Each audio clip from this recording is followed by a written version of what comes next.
This is Loyalty-Based Sales Strategies with Jen Suzuki, exclusively on CBT News.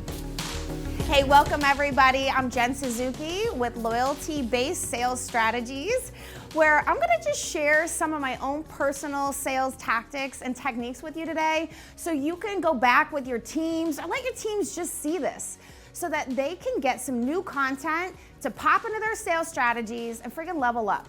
Okay, here's the thing. A lot of times when customers come into the service department, they're like full of anxiety, they're anxious, they are unsure, and they're a little bit scared because, you know, like they're gonna have to pay some money and it's gonna cost them their time to be here. There are some simple things that we can do to really knock out our greeting and make a memorable impression with people. So here's the thing. A lot of times they come in, they pull in the drive, they're on the phone, they're in their car, you know, they're not even like paying attention to you. So I would always suggest that we give them a warm welcome. And I wanna get the party started, so I'm like, we need to get them out of their car. So I might say something like, hey, welcome, you know, Joe, can I get the door for you? He's on his phone, you know, yeah, okay, hey, welcome back. Because I did my pre-work, I knew that Joe was either a new customer or he was an existing customer, and I'm just popping it out there to let Joe know I was anticipating his arrival today. Now, as opposed to us saying, what's your name? You know, what are you here for? If you are able to figure out who Joe is prior to Joe showing up, you're gonna be killing the game. I wanna make Joe feel welcomed and appreciated at hello. A lot of things can go down. And, well, they're gonna have to pay a bill regardless. So here's the thing. I wanna make sure that we pop it off in a really friendly way, where if Joe feels like we were expecting him, and if I know like some facts, I call factum, because if you factum, you're authentic, you're more relatable, and you're more credible, which is what we are shooting for right now. I want people to feel like we care. Literally, that is what we came to do. We want to C-A-R-E.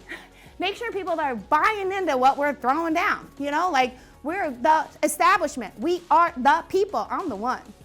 So if I say to Joe, right, you came in, you got an appointment for an oil change today. I was expecting you.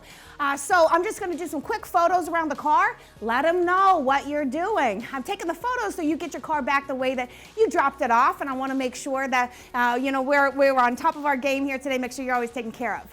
When I say words like taken care of, you know, I was anticipating you, you know, welcome back. These are small words that just really land and make people feel like, yes, I am welcomed here, that's what we're going for. So these are just some easy things to be thinking about in that service introduction. Let me just switch gears real quick.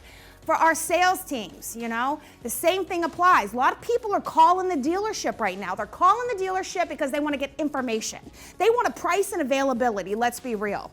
Okay, so that's always going to be a tough place to set appointments. It's going to be tough, you know, to get people to come in and buy cars if we are only focused on friggin' a price and availability, which we may not have. So like nobody liked the price when it was a G behind invoice. So you think they're gonna like the price now? No, of course not. So I don't wanna get into the lion's den, hello, you know, over an objection, and I'm trying to dodge bullets, and now they're starting to see me as less cred. Like I don't wanna do any of that. So here's some tips and techniques that I use in dealerships with sales teams. So if they're calling in, again, that hello, it's critical. It's like what we're shooting for. So instead of me always saying, you know, hey, how can I help you? Thanks for calling dealership name. How can I help you today? The customer hijacks the call. They're all over you, price and availability. I'm trying to mitigate it, and I wanna make sure that I'm being seen as like a person that cares and that wants to serve people instead of a car salesman that they feel is always going to try to get them and shake them down. So here's the thing. If I switch up the greeting a little bit, and I don't have to like do anything crazy, it's just like try to mitigate the problem with changing the solution, you know, changing the process. All right, thank you so much for holding. This is Jen. Who am I speaking with? And it's Joe. Hey, Joe, I'm glad you called. I'm guessing you're online. You're checking out some cars right now? Yeah, tell me about your research. What have you been checking out? So let's pause real quick. What just happened?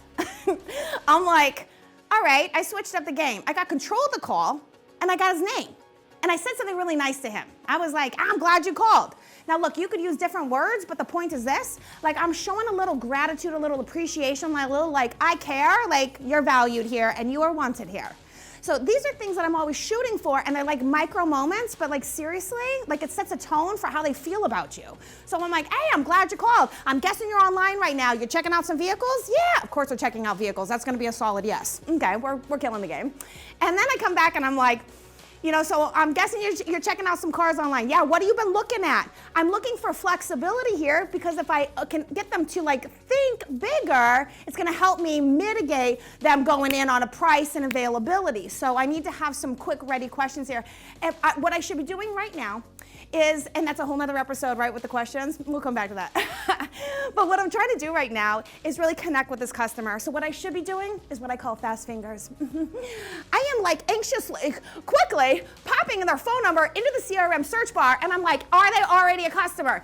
Are they a new customer? Are they existing customer? Same thing I was doing with the service customer, right? Because once I know that they're already in the system and I can boom, boom, boom, see that they bought from us before, I can see the dates, the years that they bought. I know if they've got more than one car in the household, boom, I'm gonna swoop in, and right now I'm gonna be like, Joe, by the way, welcome back.